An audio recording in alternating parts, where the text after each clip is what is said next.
Welcome to this MOOC on Sociology of Health and Illness. I am Maureen Kalita, Assistant Professor from the Sociology Department, and today we will be discussing the third module on theoretical perspectives. In this video, we'll discuss in detail about the functionalist perspective to understand health and illness. After going through this unit, you will be able to firstly grasp the relevance of sociological theories in understanding issues relating to health and illness, understand in detail the functionalist perspective to understand health and illness, and also detail on the views of Parsons and Durkheim to the study of health and illness. The definition of medical sociology depicts the application of sociological theories in the understanding of human health and illness. The units in this module are devoted to the examination of sociological perspectives or theories. Sociological theories provide frameworks and insights that allow for the systematization of knowledge of the social world. This is why theory is fundamental in empirical investigation and the scientific explanation of events. While medical sociology is moving closer to sociology, it has removed itself from a subordinate position to medicine. There are 4 reasons for this development. 1. Medical sociologists bring more expertise to the analysis of health-related social conditions that physicians who typically receive little or no training in that area. Secondly, medical sociology has a significant body of literature which is relevant to clinical medicine and health policy. Success in research has promoted the professional status of medical sociologists both in relation to medicine and sociology. And finally, medical sociology has set its own research agenda, which includes medical practice and policy as an object of study. Changing social conditions associated with the transition of society from the post-industrial to the post-modern period requires sociology to account for the various transitions taking place in the society as well as health sector and thus formulate new concepts. Under these conditions, medical sociologists are making great use of social theory because it promotes explanatory power to their empirical findings. In this unit, we will try to understand one of the major theoretical perspectives, the functionalist perspective, to understand health and illness, which is dated to the works of August Scott, Emile Durkheim, Herbert Spencer, and many other scholars. So, we will talk about functionalist theory. Functionalism is an approach that uses orgasmic analogy to explain human societies and social phenomena. It was popularized by Herbert Spencer. This analogy also presents the parts of a society as organs that work towards the proper functioning of the body as a whole. So they play differential and specialized functions. Like for instance, if one part is malfunctioning, all the other parts will be affected. Likewise, the human society is a social organism which lives and functions like a biological organism. It is a social system with interrelated and independent parts. The central concern of functionalism is how to maintain the social order, the equilibrium, or the stability in human society. This approach looks at society from a macro perspective, which is a broad focus on the social structures that shape the society as a whole. This approach looks at both social structure and social functions. August Scott, Herbert Spencer, Talcott Parsons, as I have already mentioned, are some of the prominent functionalist theorists. The essence of various parts is to fulfill the functional imperatives, prerequisites, or needs of the social system. Society, as we all know, has some needs that must be fulfilled. Society needs to regulate its affairs That is why there is a political institution to do so, to understand the politics. So society also needs to produce goods and services for its member, which is the function of the economic institution. These functions specifically are fundamental for the survival of the society as a whole. Now, problems in human society often manifest from inadequate adaptive processes and deviation of some members of the society. Such problems often suggest the need for adjustment within the system. Invariably, the problems are also functional, even though the society must at all times keep them at basic minimal level in order to prevent them from inflicting unbearable social burden. Events like health problems that do not contribute positive functions for the survival of the society are considered as dysfunctional. Using the terms functionality and dysfunctionality, a health problem is both functional because it suggests a task for the health institution, and at the same time it is also dysfunctional. How? Because it inflicts pain on some members of the society. Now, the functionalists typically see health as a requirement for society's proper operation and disease as a sign of deviance. Every culture requires good health in order to survive and advance. The ability of a person to do daily activities is compromised by illness. Because it results in the physical and social dysfunction, it is seen as an abnormal state of the human body which must be treated as soon as possible. The functional responsibility of medical professionals or healthcare organizations as a subsystem in the larger social system is thus to aid in and control of these diseases, particularly through assisting people in recovering from illness and resuming their regular social duties. After highlighting certain fundamental principles of functionalism, the next subsection which we will discuss, it will discuss some functionalist substantive theories in medical sociology. In the 1940s and the early 1950s, the field of medical sociology was almost completely an applied area of research. However, a notable change occurred in 1951 with the growing orientation of medical sociology toward theoretical concerns. In this context, Talcott Parsons' book, The Social System, based on a structural functionalist model of the society, attracted great attention because it contained the concept of the sick role. It was the first time when a major social scientist included an analysis of the function of medicine in his view of the society. So we will now discuss in detail regarding Parsons' sick role. Talcott Parsons, he was an American sociologist and a structural functionalist. He analyzed the works of Kott, Spencer, Durkheim, and Max Weber, among the many others, and he was particularly influenced by the ideas of these founding fathers of sociology. In his major work, The Social System, published in 1951, Parsons introduced the concept of the sick role.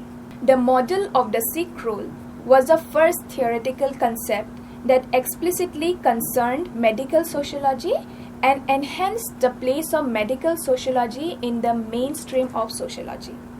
The model was primarily designed to explain illness behavior. The term sick role is used in medical sociology to refer to the idea of sickness and the rights and obligations of the affected people. Parsons argued that the state of being sick means that the sufferer performs sanctioned deviance. This is because if we look from a functionalist perspective, a sick individual is not a productive member of the society. Therefore, this deviance needs to be policed or treated, which is the role and responsibility of the medical professional. Thus, Parsons claimed that the best approach to explain sickness sociologically is to see that it as a deviation that interferes with the society's social structure. The general concept is that a sick person not only behaves in a socially prescribed manner as a sick person, but is also physically ill. The sick individual has two rights and two obligations according to Parsons' view. The first responsibility was to acknowledge that illness causes dysfunction in the lives of those who are affected. Due to the assumption that advice would be followed, this resulted in the second duty of finding medically qualified aid to manage their illness. The fulfillment of these two obligations guaranteed the sick person the rights of being exempted from normal obligations and from the usual blame. Parsons viewed health from the capability perspective. This is in line with the structural functionalist principles that health is a functional prerequisite of society. Also, according to his theory, the orientation of the sick role vis-a-vis the physician is defined as collectively oriented. This orientation is beyond the self-interest because of the involvement of various parties in the process of getting well. The act of seeking help goes beyond the self-interest of the patient also to get better, but also the expectation of the society. The definition captured the culturally and socially accepted patient behavior during the 1950s. However, it had also its limitations.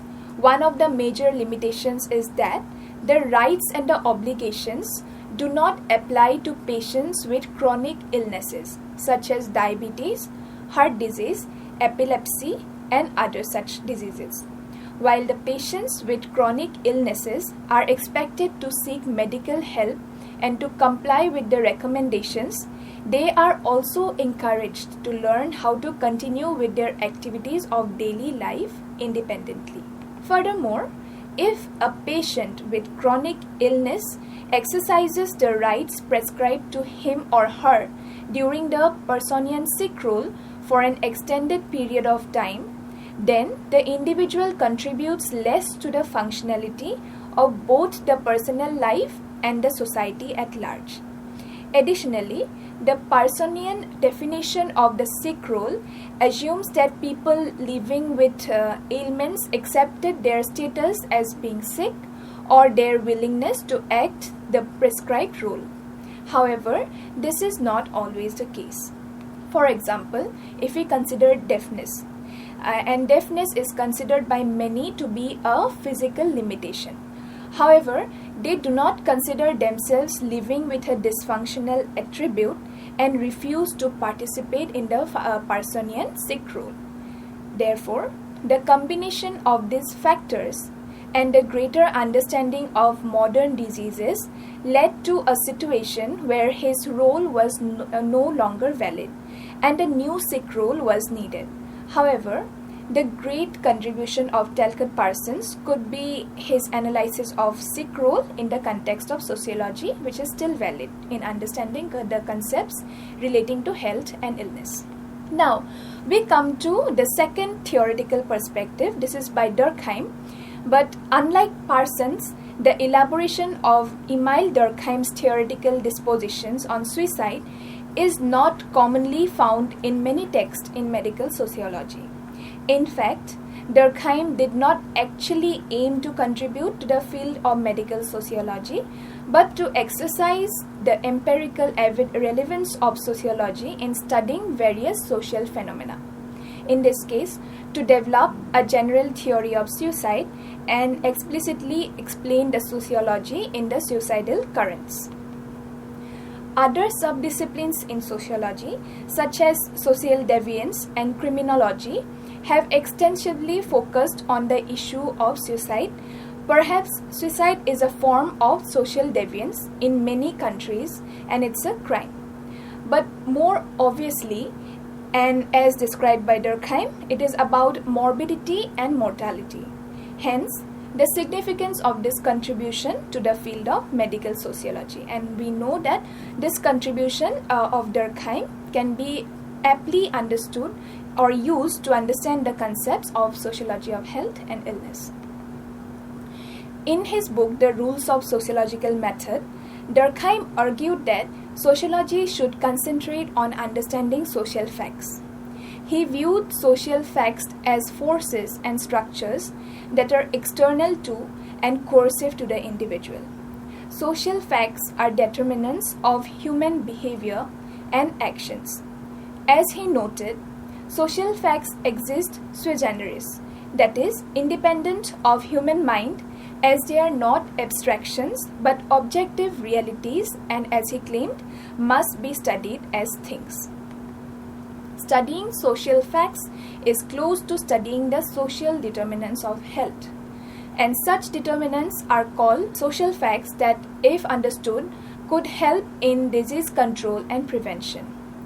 Ritzer observed how Durkheim reasoned that if he could link an individual behavior, such as suicide, to social causes or in social facts, he would be able to demonstrate the positivist stance in sociology. An empirical application of sociological methodology is shown in his publication of Suicide. It is the first significant area of social research where statistical methods have been used.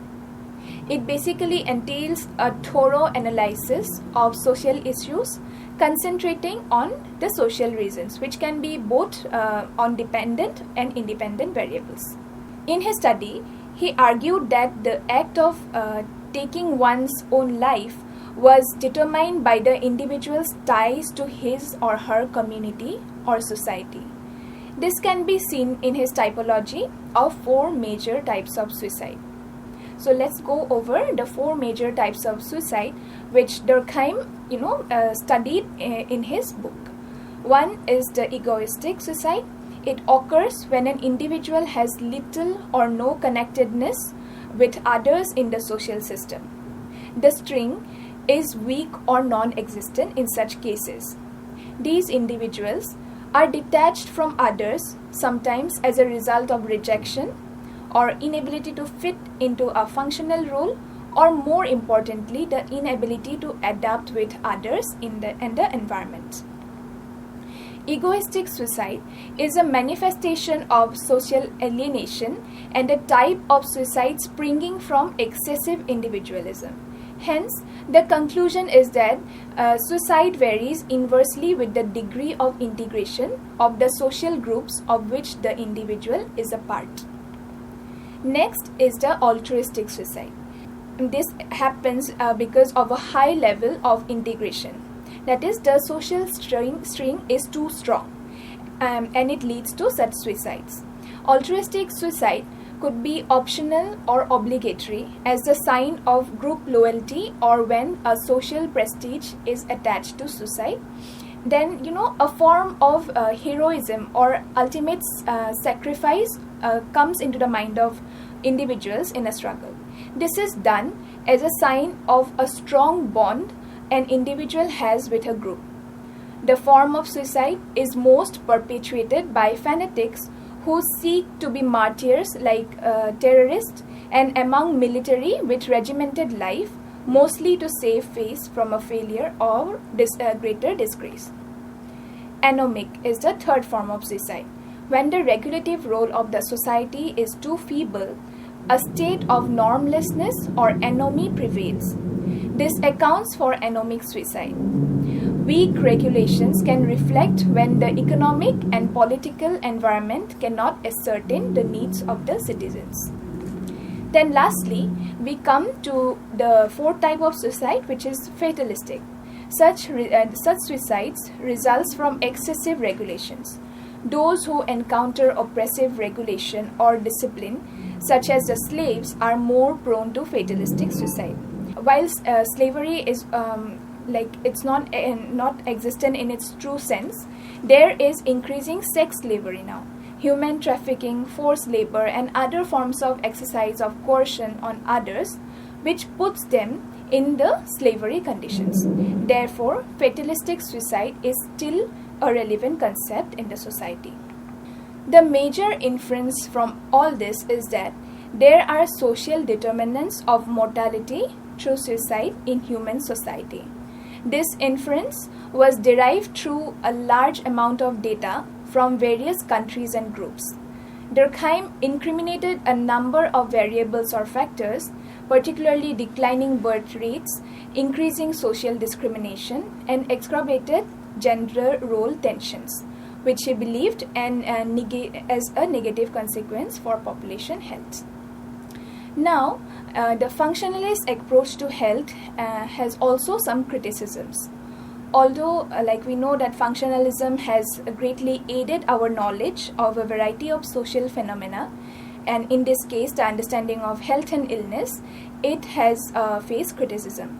Firstly, functionalism in the sociology of health and illness is frequently criticized for its propensity to overemphasize the function of social institutions, such as healthcare systems, in preserving social stability and order while underplaying the experiences and actions of individuals.